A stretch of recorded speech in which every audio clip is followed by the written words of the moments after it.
नमस्कार, जय जोहार। छत्तीसगढ़ न्यूज में आपका बहुत बहुत स्वागत है। चलिए देखते हैं आज की 25 फटाफट काम की और महत्वपूर्ण बड़ी खबरों को। पर इससे पहले आप वीडियो को कहां से देख रही हैं, कमेंट में बताना बिल्कुल ना भूलें। छत्तीसगढ़ सरकार का बड़ा फैसला, छोटे किसानों के लिए सरकार ने किया ये ऐलान।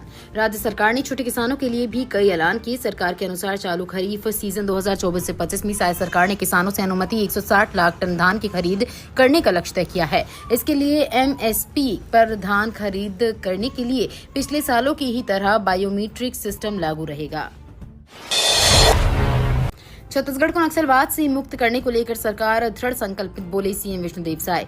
मुख्यमंत्री विष्णुदेव साय ने अपने निवास कार्यालय में नारायणपुर और दंतेवाड़ा जिलों की सीमा पर अबूझमाड़ क्षेत्र में सुरक्षा बलों और माओवादी आतंकियों के बीच हुई मुठभेड़ की घटना को लेकर उच्च स्तरीय बैठक ली। मुख्यमंत्री साय को इस दौरान पुलिस के अधिकारियों ने बताया कि उक्त ऑपरेशन में 28 से ज्यादा माओवादियों के मारे जाने की सूचना मिली है। माओवादियों के खिलाफ ये देश का अब तक का सबसे सफल ऑपरेशन होगा। मुख्यमंत्री को बताया गया कि छत्तीसगढ़ में नक्सलवाद के सफाया के लिए एंटी नक्सल अभियान लगातार जारी है।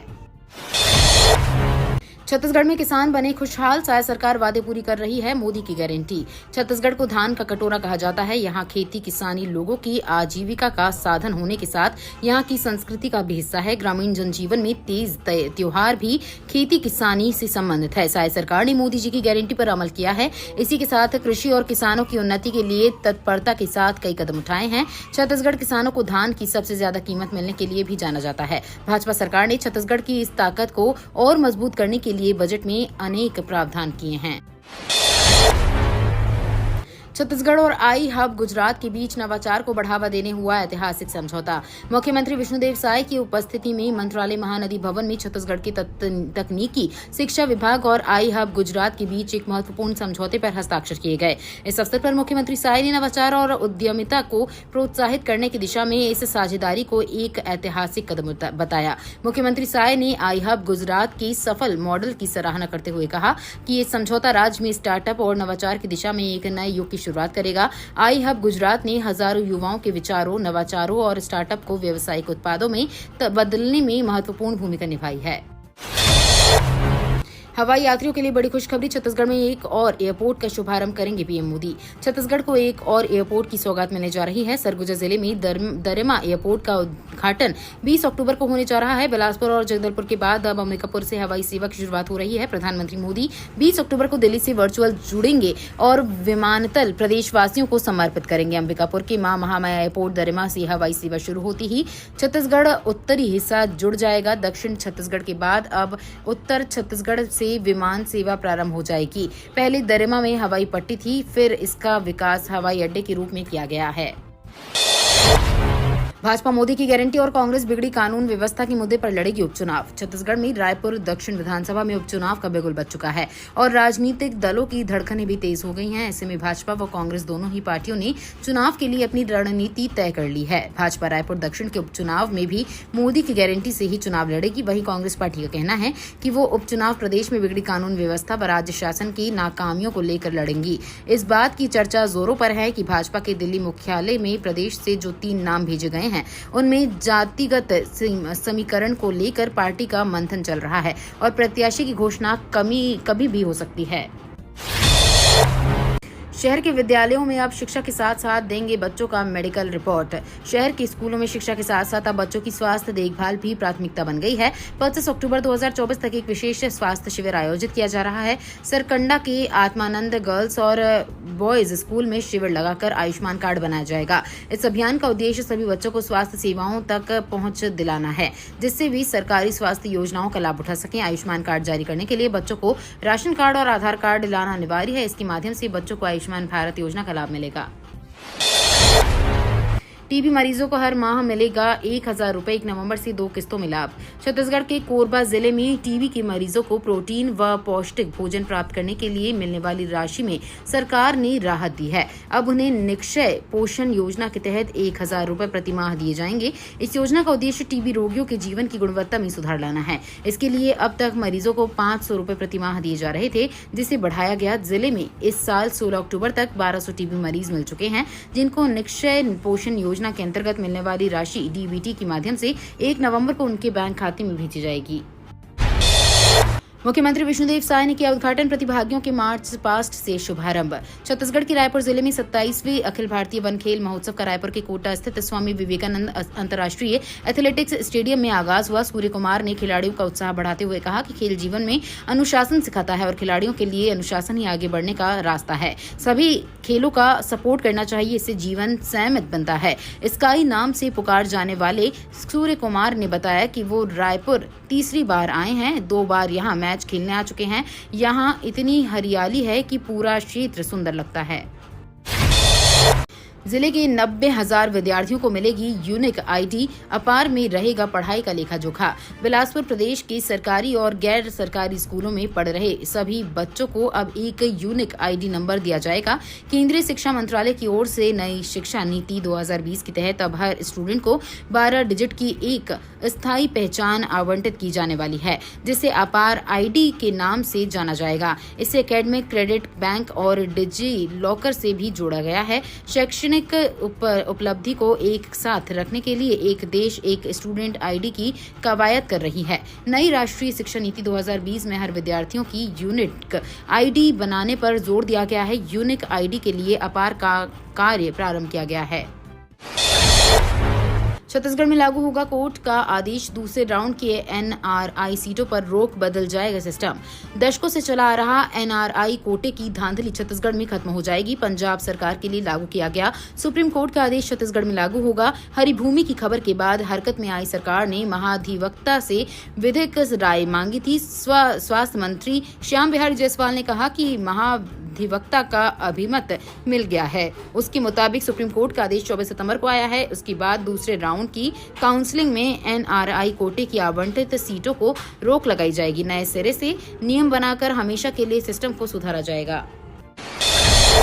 छत्तीसगढ़ में अगले 12 दिनों तक 5 से 6 घंटे तक गुल रहेगी बिजली। दिवाली त्योहार के मद्देनजर शहर में बिजली आपूर्ति को सुचारू बनाए रखने के लिए बिजली विभाग ने अभी से ही तैयारी शुरू कर दी है। उपभोक्ताओं को त्योहार के दौरान बेहतर बिजली सुविधा उपलब्ध कराने के उद्देश्य से विभाग ने मेंटेनेंस कार्य का शुभारंभ कर दिया है। इस प्रक्रिया के तहत विभिन्न क्षेत्रों में प्रतिदिन 5 से 6 घंटे तक बिजली गुल कर दी जाएगी। शहर के अलग अलग इलाकों में मेंटेनेंस कार्य के चलते 12 दिनों तक रोजाना बिजली कटौती की जाएगी।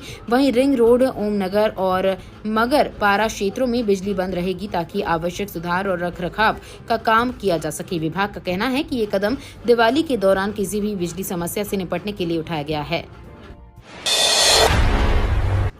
एमपी से चलकर छत्तीसगढ़ पहुंची पेंच नेशनल पार्क की बाघिन।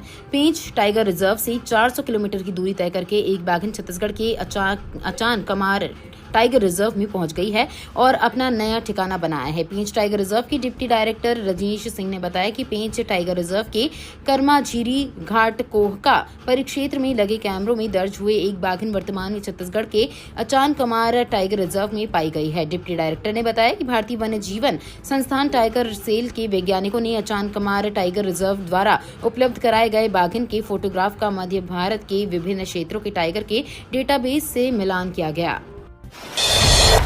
छत्तीसगढ़ को महाराष्ट्र से जोड़ने वाला नेशनल हाईवे ब्लॉक अवैध रेत से लदे ट्रक फंसे। छत्तीसगढ़ को महाराष्ट्र से जोड़ने वाले नेशनल हाईवे 930 पर लंबा जाम लग गया है। अवैध रेत से लदे हाईवा और 3 भारी मानपुर ब्लॉक मुख्यालय स्थित फॉरेस्ट बैरियर के पास फंस गए, जिससे दोनों ओर वाहनों की लंबी कतारें लग गई हैं। मिली जानकारी के अनुसार मानपुर ब्लॉक मुख्यालय स्थित फॉरेस्ट बैरियर के पास अवैध रेत से लदे वाहन के गड्ढे में फंस जाने से नेशनल हाईवे जमा हो गया है। वहीं मौके पर करीब दर्जन भर हवाई वाहन अवैध रेत से लदे हुए हैं, जो जाम का कारण बने हुए हैं। बावजूद इसके अवैध रेत परिवहन पर कोई ठोस कार्रवाई नहीं हो पाई है। मानपुर तहसील कार्यालय के सामने ही अवैध रेत से लदी ट्रकें सड़क पर खड़ी हैं। धान खरीदी पर सियासत। केंद्रीय राज्य मंत्री ने कहा, कांग्रेस ने अपने राज्य में किसानों को परेशान किया। छत्तीसगढ़ के केंद्रीय राज्य मंत्री तोखन साहू का बड़ा बयान सामने आया है। उन्होंने पूर्व सीएम भूपेश बघेल की धान खरीदी का समय कम बताने को लेकर कहा कि भाजपा किसान की सरकार है। एक मुश्त धान खरीदने के बाद कही थी सरकार धान खरीदी कर रही है। भूपेश बघेल को चिंता करने की बात नहीं है। कांग्रेस अपने कार्यकाल में किसानों को परेशान करते थे। दरअसल केंद्रीय राज्य मंत्री साहू ने कहा कि सरकार पूरा धान खरीद रही है। भूपेश बघेल को चिंता करने की जरूरत नहीं है। कांग्रेस पार्टी के पास कोई मुद्दा नहीं है, इसलिए लोगों की ध्यान भटकाने के लिए इस तरह के बयानबाजी कर रही है। दीपावली की छुट्टी में बड़ा बदलाव, अब इस दिन रहेगा स्थानीय अवकाश, बंद रहेंगे दफ्तर स्कूल। छत्तीसगढ़ के भिलाई कलेक्टर ऋचा प्रकाश चौधरी ने पूर्व में घोषित स्थानीय अवकाश में परिवर्तन किया है। पूर्व में घोषित दीपावली का दूसरा दिन के अवसर पर 1 नवंबर को परिवर्तित कर देवउठनी एकादशी 12 नवंबर दिन मंगलवार को स्थानीय अवकाश घोषित किया है। बता दें कि कलेक्टर ऋचा प्रकाश चौधरी ने सामान्य पुस्तक परिपत्र में प्रदत्त शक्तियों का प्रयोग करते हुए कैलेंडर वर्ष 2024 के लिए पूर्व में घोषित स्थानीय अवकाश में परिवर्तन किया है। जब तक 30 एकड़ जमीन नहीं मिलती, निगम को नहीं करने देंगे निर्माण, मठ ने लगाई रोक। छत्तीसगढ़ की रायपुर जिले के भाटा गांव नए बस स्टैंड की 2 एकड़ जमीन पर किसी तरह का निर्माण नहीं करने पर दूधाधारी मठ ने सख्ती से रोक लगा दी है। इस जगह पर नगर निगम पेट्रोल पंप खोलवाने की तैयारी में था। ऐसे में ये प्लान अधर में अटक गया है। निगम के अधिकारी मठ में जाकर मान मनोवल करने की भी काफी कोशिशें की, परंतु मठ की महंत नहीं माने। उन्होंने 2 टूक कह दिया कि जब तक शासन प्रशासन मठ के नाम 30 एकड़ जमीन आवंटित नहीं कर देता, तब तक निर्माण नहीं करने देंगे। राइस मिलरों के खिलाफ होगी सख्त कार्रवाई, समय पर नहीं जमा कर रहे कस्टम मिलिंग का चावल। छत्तीसगढ़ की रायपुर जिले में कस्टम मिलिंग के चावल को लेकर राइस मिलरों की लापरवाही सामने आ रही है। समय पर चावल जमा नहीं कर रहे हैं। खाद्य विभाग की टीम ने आरंग के मैसर्स कृष्णा फूड्स छापा मारा। टीम ने आवश्यक वस्तु अधिनियम के तहत कार्रवाई करते हुए धान और चावल को जब्त कर लिया है। दरअसल कलेक्टर डॉक्टर गौरव कुमार सिंह ने राइस मिलरों की बैठक ली। इस दौरान उन्हें कस्टम मिलिंग का चावल 20 अक्टूबर तक जमा करने के लिए कहा। अनहोनी रोकने, खुले मैदान में पटाखा दुकान लगाने के निर्देश, कलेक्टर ने ली बैठक। कलेक्टर एस जयवर्धन ने जिला कार्यालय के सभा कक्ष में जिले के पटाखा व्यवसायियों की बैठक लेकर पटाखा विक्रय करने के संबंध में जारी निर्देश की जानकारी दी। कलेक्टर ने पटाखा व्यवसायियों से कहा कि पर्यावरण संरक्षण के लिए निर्धारित प्रक्रिया का पालन करते हुए पटाखा का व्यवसाय करें। उन्होंने पर्यावरण संरक्षण की दिशा में शासन द्वारा जारी गाइडलाइन की जानकारी देते हुए कहा कि आवश्यक सुरक्षा व्यवस्था किया जाना आवश्यक है। उन्होंने आगे कहा कि कोई भी छोटी सी लापरवाही बड़ी दुर्घटना का कारण बन सकती है। बलौदा बाजार में अवैध रेत परिवहन करते 10 वाहन जब्त। बलौदा बाजार जिले में रेत घाट चालू होते ही अवैध रेत परिवर्तन की गतिविधियों में तेजी आ गई है। खनिज विभाग ने सख्त कार्रवाई करते हुए रेत घाटों के चालू होने के दूसरे दिन ही कसडोल और लवन इलाके में अवैध रेत परिवहन करते हाईवा और 5 ट्रैक्टर को जब्त किया है। विभाग ने इन वाहनों को कसडोल थाने में सौंप दिया है। खनिज विभाग की टीम ने जिले के बलदाग, कछार, चिचपोल, दत्तान, खैरा, कटगी रेत घाटों पर ये कार्रवाई की, जहां अवैध तरीके से रेत का परिवहन किया जा रहा था। मंत्री टंकराम वर्मा और कसडोल विधायक संदीप साहू के निर्देश पर खनिज विभाग ने ये कार्रवाई की है। छत्तीसगढ़ में 5 आईपीएस अधिकारियों का ट्रांसफर। छत्तीसगढ़ सरकार ने पुलिस विभाग में एक बार फिर फेरबदल किया है। गृह विभाग ने 5 आईपीएस अधिकारियों का तबादला किया है। ये तबादला राज्य की विभिन्न बटालियनों और पुलिस विभाग में प्रशासनिक सुधार और संचालन को बेहतर बनाने के उद्देश्य से किए गए हैं। गृह विभाग द्वारा तबादला आदेश जारी कर दिया गया है। अरविंद कुजूर को पुलिस मुख्यालय रायपुर में भेजा गया है। इससे पहले अरविंद कुजूर तीसरी वाहिनी छसबल अमलेश्वर दुर्ग पर कार्यरत थे। अब रायपुर मुख्यालय में उनकी जिम्मेदारी बढ़ गई है और वे राज्य स्तर पर कानून व्यवस्था से जुड़े मामलों की देखरेख करेंगे।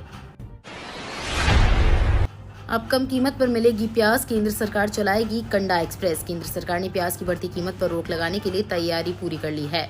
दरअसल त्योहारी सीजन में महंगाई की मार से लोगों को राहत देने के लिए सरकार ने कम कीमत पर प्याज की बिक्री करने के एक योजना बनाई है। इस योजना के तहत सरकार पहली बार रेल के जरिए बफर स्टॉक से 1600 टन प्याज महाराष्ट्र से दिल्ली तक पहुंचाएगी। लोगों तक सस्ती प्याज पहुंचाने के लिए सरकार पहली बार रेल का इस्तेमाल करने जा रही है। उपभोक्ता मामलों की सचिव निधि खरे ने घोषणा की कि कांदा एक्सप्रेस नाम की विशेष ट्रेन महाराष्ट्र के लासल गांव रेलवे स्टेशन से रवाना होगी और 20 अक्टूबर को दिल्ली के किशनगंज रेलवे स्टेशन पर पहुंचेगी। टिकट बुकिंग को लेकर रेलवे ने बदली व्यवस्था। अब 120 नहीं 60 दिन पहले होगा रिजर्वेशन। रेलवे यात्रियों के लिए बड़ी खबर है। रेलवे ने फैसला लिया है कि अब हर यात्री यात्रा करने से 60 दिन पहले ही टिकट बुक कर सकेंगे। पहले ये सुविधा 120 दिनों की थी, यानी यात्री यात्रा करने से 120 दिन पहले टिकट बुक कर सकते थे, लेकिन अब ये सीमा 120 दिन से घटाकर 60 दिन कर दी गई है। Amazon प्राइम वीडियो में भी जल्द आएगा ऐड, इन देशों में पहले से ही लागू। Amazon प्राइम भारतीय यूजर्स को झटका देने वाला है। Amazon ने घोषणा की है कि वो राजस्व बढ़ाने के लिए अगले साल से अपनी प्लेटफॉर्म पर विज्ञापन दिखाएंगे। एड फ्री कंटेंट के सब्सक्रिप्शन की लागत अधिक होगी। इसके लिए रेट लिस्ट जल्द ही जारी किया जाएगा। प्राइम वर्तमान में ऑस्ट्रेलिया, कनाडा, यूएस, यूके और अन्य देशों में यूजर्स को विज्ञापनों के साथ सामग्री प्रदान करता है। छत्तीसगढ़ में अगले 3 दिन बारिश की चेतावनी। छत्तीसगढ़ से 2 से 3 दिनों में मानसून की विदाई हो जाएगी। लौटती मानसून से अगले 3 दिन 18 अक्टूबर तक प्रदेश के कई जिलों में गरज चमक के साथ बारिश हो सकती है। वहीं बस्तर और सरगुजा संभाग के जिलों में हल्की से मध्यम बारिश की होने की संभावना है। बारिश थमने से कई जिलों में दिन का तापमान बढ़ा हुआ है। सोमवार को रायपुर सबसे गर्म रहा। यहाँ टेम्परेचर 34.8 डिग्री रिकॉर्ड किया गया, जो सामान्य से 2.5 डिग्री अधिक है। ये तो थी आज की बड़ी खबरें। अगर आपको न्यूज पसंद आई हो तो वीडियो को लाइक और शेयर करना बिल्कुल ना भूलें। धन्यवाद।